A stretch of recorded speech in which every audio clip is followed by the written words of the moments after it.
like 15, 20 minutes. Sure. Perfect. All Yeah. right.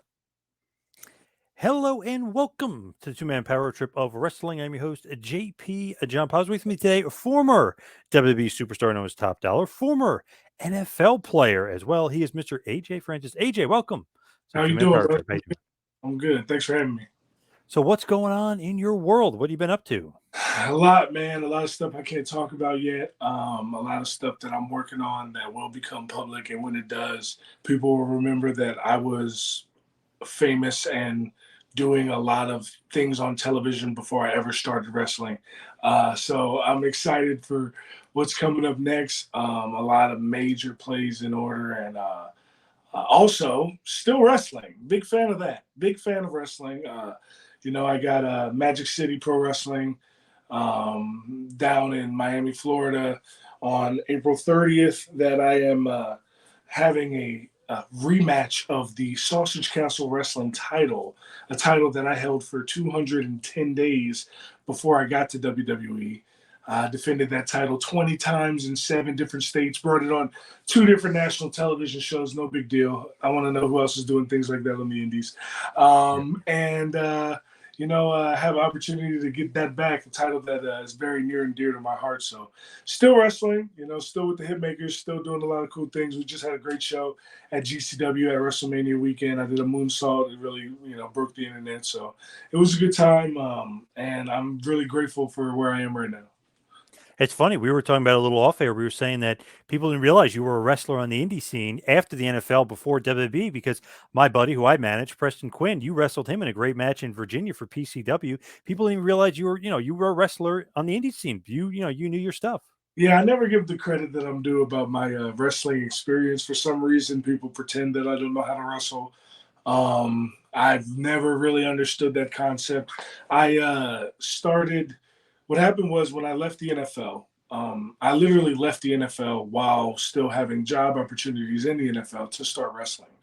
Um, the Raiders and the Browns both actually reached out to me after I decided to get into professional wrestling, and I turned down the offer because I just found something that I really love and enjoy doing is working a match in front of a crowd. Like there's no rush like that. I've been on tour and been on stage with guys like KRS-One and Wale and all these big time acts in music. And I played in front of, 10 million viewers on Thursday Night Football, Thanksgiving night against the Giants. And, I played in Dallas, stadium in front of the Cowboys fans and what is like a mall. There is nothing like performing a professional wrestling match in front of a live audience. It's a thrill and a rush that I can't duplicate. And I've done a lot of really cool things, like I just mentioned, and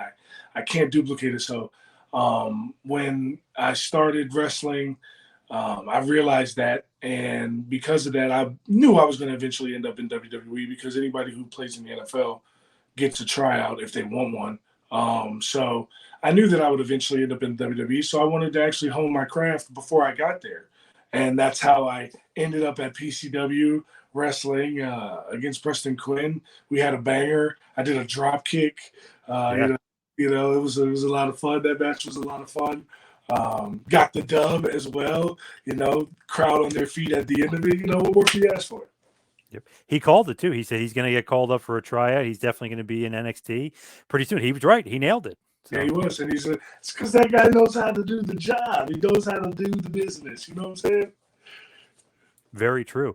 And it's funny with just outside of wrestling and really just outside the NFL, you became, like you mentioned to me before, I got all these crazy posters here, all my Hulk Hogan stuff and, Yeah. Bret Hart and all these other old school guys. You became almost like the poster child for old school WWE collectibles because Yeah, of the Most Wanted Treasure show on the A&E.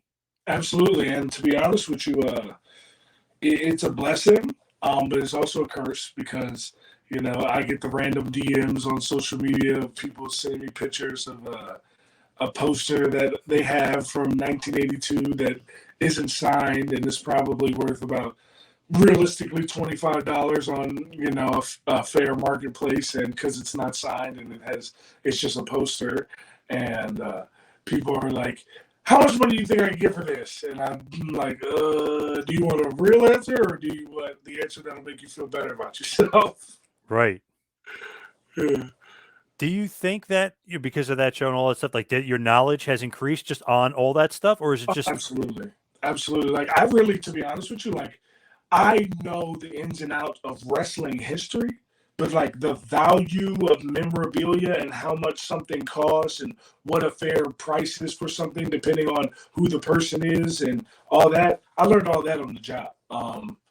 I My first day there, I literally didn't know how much I should bid on an item, and I asked the production team. Right. By 2 weeks into filming, I was just doing the bidding myself because I understood the value. You know what I'm saying? It didn't take me long to catch on, but like at first, honestly, I had no idea what some things were worth. Like to me, and it also always depends on the person because you got guys like me, like, yeah, Ric Flair robe is worth $100,000, right? Okay, right? I agree with that. But to me, the elbow pad The Rock threw in the crowd when he beat John Cena at WrestleMania, to me, that should be worth more. But that's just because I love The Rock. You know what I'm saying? Like, you know what I'm saying? So everybody's individual value of something is different as well. So it's a real crazy marketplace. Was it awesome getting to hang out with Undertaker and guys like that and like pick their brain, not only for memorabilia stuff, but just for your own wrestling knowledge? Absolutely. I mean, everything you saw with Hit Row, I had already been doing on the Indies. Like I said, when we got together, on the Indies, I was doing it with my crew called The Row. Unfortunately, you didn't get to see The Row at PCW because it's hard to get, 5 music artists and wrestlers to West Virginia for an independent show. So it was just me. But, I was already doing it at my home promotion, Sausage Castle Wrestling, SCW, in Florida. So like I was already running through ideas of what things for that, and then I was literally on the road with these legends like Taker, like Kane, like showing them how I did it on the Indies and how I planned to.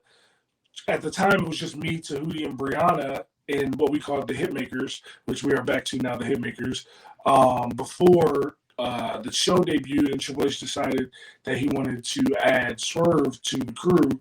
And then we obviously became Hit Row. So like, it wasn't until like, we did all these different things with the Hitmakers and everything I did with the Row and the Indies. I had all that footage, and I was literally on the road with these guys, like showing them, Mick Foley and Mark Henry and Booker T, and just running ideas by them. Like, what do you think about this? You ever seen anything like this? Da, da, da. And they all loved it. That's how I really knew that I was on to something. You know what I'm saying? And then we ended up adding Swerve to the crew after that. And Swerve is, indie darling and a long-term veteran in the business and has a built-in fan base himself. So, like, it just made it that much even bigger. You know what I'm saying? Just, so it was really cool what we were able to do. And it was even cooler that I was able to run all these ideas that I had by these legends. It's pretty awesome, like to be on that show, but not really be known in WWE. But as soon as you're in WWE, everyone knows you from that show. You know what I mean? Because that show had grew in popularity and memorabilia and collectibles.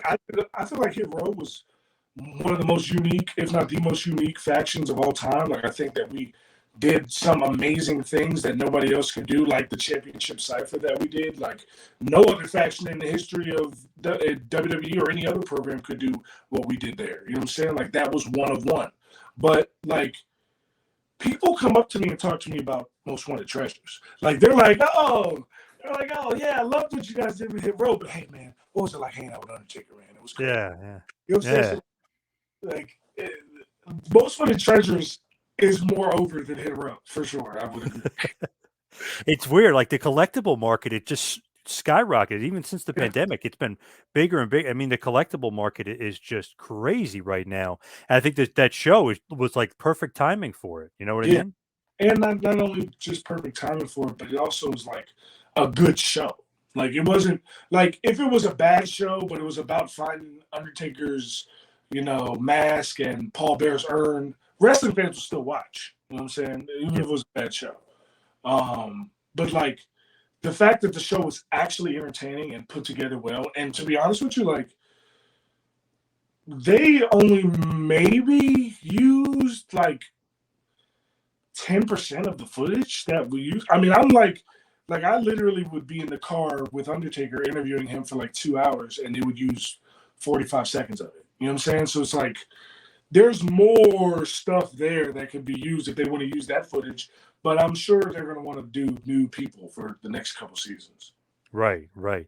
Just so cool, like just the idea in like just in actuality, like, but this is awesome. It's such a cool idea. How did they pick you? Like, did you try out for it? Like, how did you get that role?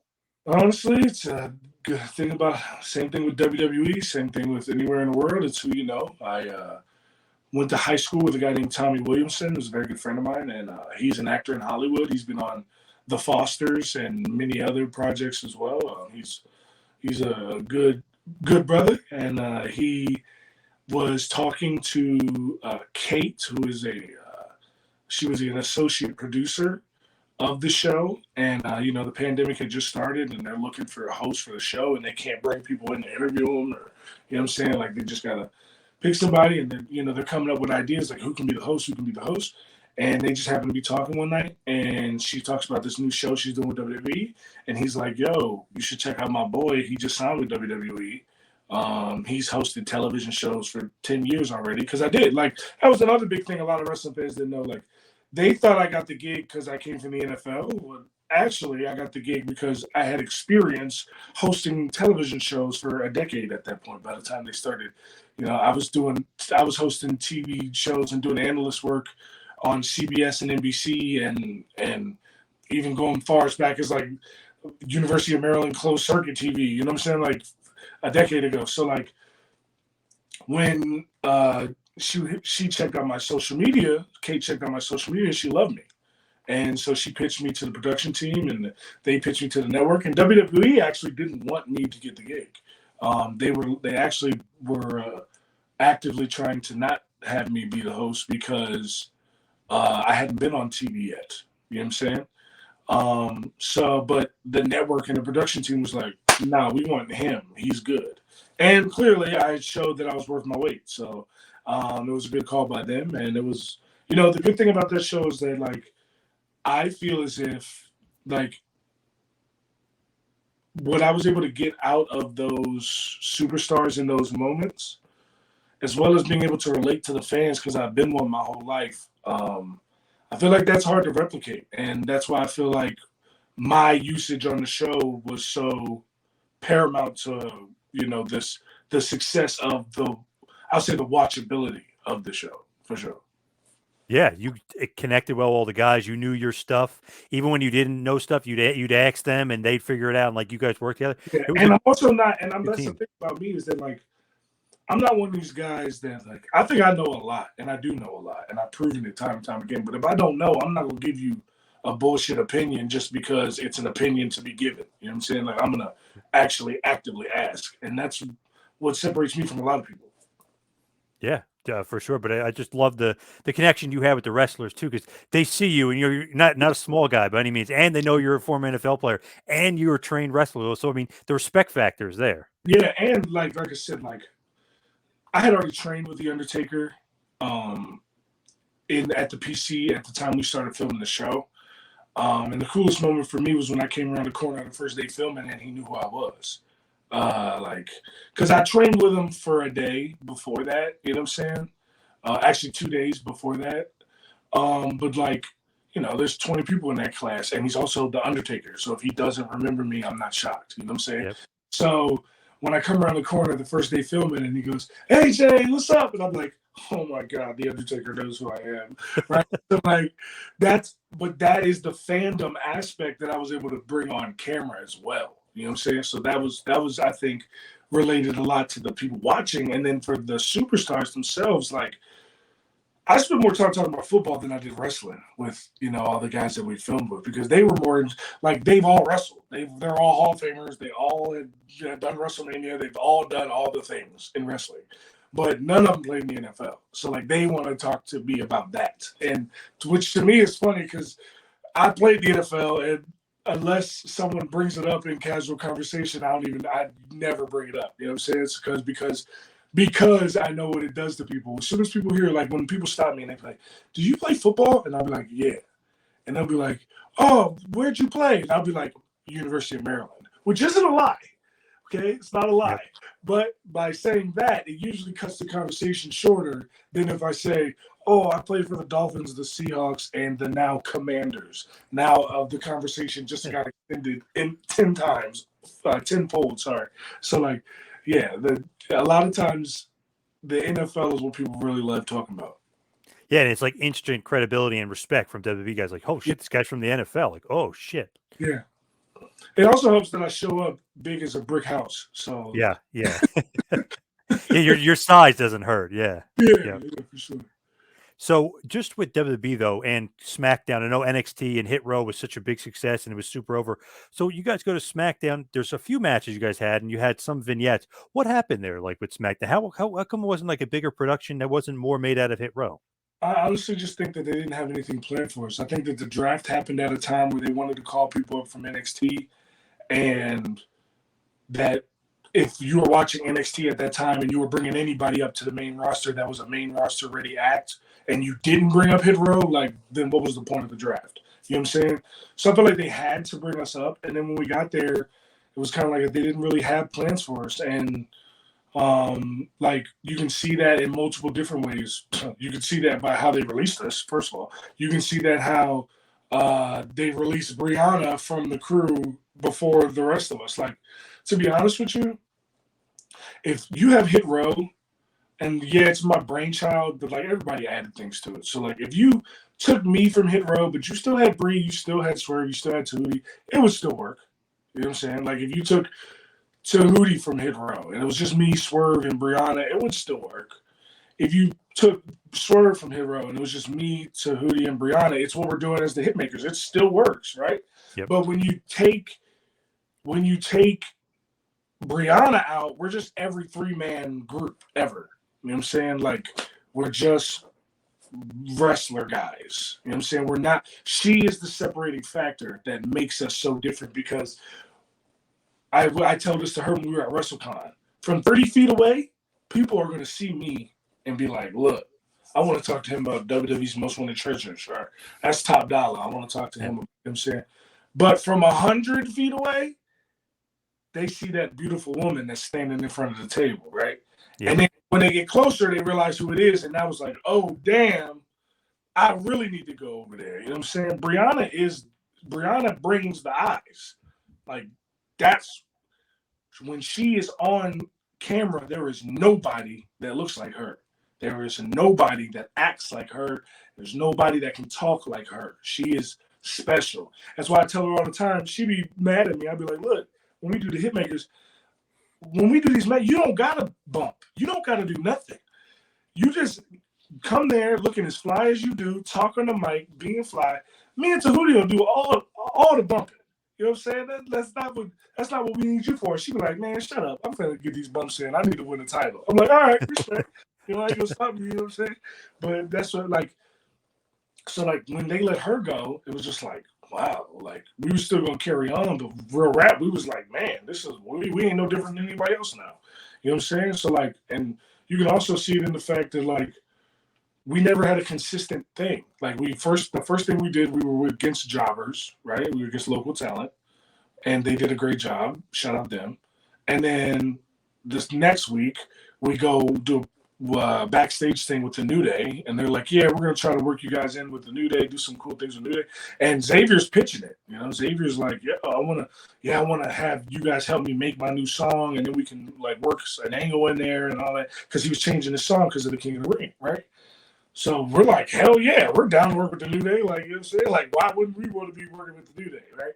So then the week after that, it was like, "All right, you guys are going to do backstage and in front of the audience segment with Sami Zayn." We're like, "What happened to the stuff with the New Day?" Well, it doesn't matter. Sami Zayn is great. You know what I'm saying? We love working with Sami Zayn, and working with him was amazing, and he's one of the best to do it. And he helped me with so many ideas too for that segment. So like, shout out him. I loved what we did with him, and it was his idea, because, you know, when you come into the main roster, you're not trying to rub people the wrong way on the roster. You know what I'm saying? Yep. Like, I give a damn about some suits, but like the boys in the locker room, like I'm trying to make it cool with them. So like we got a promo segment with Sami Zayn, and my idea is to end it with Sammy sucks, right? To get the crowd to chant Sammy sucks. But I'm like, I don't want my first promo with Sami Zayn ended saying Sammy sucks. I don't want him to take that the wrong way, you know what I'm saying? So I take it out, right? And Sammy, being a consummate professional, when we put it all together, Sammy's like, I like why you ended it, but what if you ended it with Sammy sucks? And I was like, you know what? That's a great idea. You know, he was like, that's shit. And I was like, that's a great idea, Sammy. You know what I'm saying? You are a genius. I appreciate you, right? So like, you know, we do that the next week after that. That was fun. And then the week after that, they're like, all right, now you're gonna do something with Jinder Mahal. I'm like, okay, all right. So there's no real direction here. Like, what are we doing? Like, okay, all right, whatever. You know, backstage segment. We knocked it out easily, one take. It was done. Great segment. You know what I'm saying? And then the next week after that, we got released. So we're like, okay, well, there was just nothing ever really down the line for us. Wow. Just crazy. Like they give you a thought, they think you're headed in one direction, you go another, and then it's different the next week. Yeah. Very, very helter skelter, the writing. Yeah. I mean, when it's not really the writing. It's more like when you get up there, man, if you're not a top person that they have to account for, like we would have been, like we should have been, like we could have been, like they don't have plans for you. Like you come to television not knowing what you're gonna do. And yeah, sometimes, you know, even guys like the Usos or Roman, they get to TV and they don't know what they're gonna do until they get there. But like they got long-term plans that they know where things are going. If you're not one of those top guys, and deservedly so, like I say, Roman currently has the greatest WrestleMania track record of like big, high-profile main events like ever. Nobody wants to talk about that, but how many main events does Roman Reigns have in the WrestleMania? 6 or 7, yeah. I mean, let's talk about it, right? So only guy more than him is Hogan. Thank you. That's rarefied air, right? So, like, yeah, he should know what the hell he's doing every week. You know what I'm saying? He deserves it. But if you're not a top guy, like, you come to TV with no idea what you're doing, or if you're being used at all. You know what I'm saying? So, like, you don't really know. And that's just their business model. That's how they like to operate. So like if that's what they want to do, that's up to them. But like I know for a fact that like if we could have gotten all right, this is what we want to do, we would have given them 10 million ideas. Like the promo that we did, the debut promo we did before we beat up the local talent in Kansas. Like, we wrote that promo in my living room at 2 a.m., like 2 weeks earlier, and sent the video to the writing team. Like, this is the promo we want to do as a hello promo. And that was exactly the promo that we did when we came out. Like, we did the same thing on NXT. We took care of ourselves. People want to say, man, Hit Row came off as authentic and real. It's because it was. It was us. It was nobody else but us. It was them telling us this is where the camera's going to be. But after that, it was us creating that entire thing. The look, the moves, the song, everything was us. You know what I'm saying? So, like, the catchphrases, all that, the promos, everything was us, man. So, like, I don't know how you can see that. And there's so many times where they say, man, we want people to go out and prove that they're undeniable. Well, we did. Like, we proved we were undeniable because no one can say that they help us create anything with Hit Row. And it was so over that it was the fastest call-up ever in the history of NXT, right? So, like, clearly we did what the hell we were supposed to be doing. So, for us to be released, it was like, yeah, they never had plans for us. That's the literal only answer. Were you just absolutely shocked by the release? Were you floored by it? I honestly wasn't shocked by our release after they released Brianna. Once they released Brianna, I was like, oh, okay, well, they don't know what they have here. Like, it's obvious. So I wouldn't be surprised if we got released too. And then a week or 2 weeks later, I think we got released. So, like, You know what I'm saying? Like I was after Brianna, I was not, after Brianna got released, I was not shocked about anything because it was like it's not just the fact that like it was explained to us like, oh well, there's four of you for one act, and we're like, why is it when there's other factions they're not seen as one act when they're put all throughout the show with different members? Why is it just the four rappers are just one act though? You know what I'm saying? Like, Yeah. why is that the case? You know what I'm saying? Like, Brianna could work anybody in the women's division. Any of the three of us can work a tag match. Me and Swerve, me and Tahuti, Tahuti and Swerve. All three of us can work a 6-man tag. All of us can work an 8-man intergender. All three of the dudes can work singles matches. So how can we just be one act? You know what I'm saying? Like, that was what was lost on me. But it's not my call to make. And, when they released Brianna, it was just the writing was on the wall to me. It was like, well, if Brianna is not important to them, then nobody is. Yeah, true. So as we hit the wind down, we head towards the finish. Obviously, the release, obviously it was a mistake and all this other stuff. I mean, we talked about how maybe they didn't have the plans or the right forethought or whatever you want to say going forward. But what about the hit makers? What's next? What do you envision for them next? We are currently in talks with a lot of different people. We just want to do what's right for us. We know what we bring to the table. We know that everybody saw Hit Row and nobody else can duplicate it, right? So it can't be remade. Swerve is off doing his own thing, and more power to him. I wish him all the best. I hope he, gets $20 billion. I really hope that he succeeds. But like I said, we were doing the hit makers, before Swerve was part of the crew and we became Hit Row. And I was doing the Row before I added Brianna and Tahuti to become the hit makers. So like the music record label faction idea that clearly was executed to a T is still here. And it's not going nowhere as long as I got air in my lungs, right? So like, but the thing is, we're not going to sit here and pretend that we're going to come out for a hot dog and a handshake. Like, if you want the best, you got to be ready to get the best. We feel like every show that we go to, whether it's NXT, SmackDown, GCW, MCW, it doesn't matter. By the time we leave the ring, the people are standing on their feet and clapping, right? So, like, I would like to have that stand on the record versus anybody. I mean, let's keep it 100. So, you know what I'm saying? We can bring something special to anybody's table, and we are more than willing to eat, but we're not finna eat crumbs. That's just not how we're gonna do it. Anywhere specific you want to work? Any you haven't worked yet that you'd like to work in the future?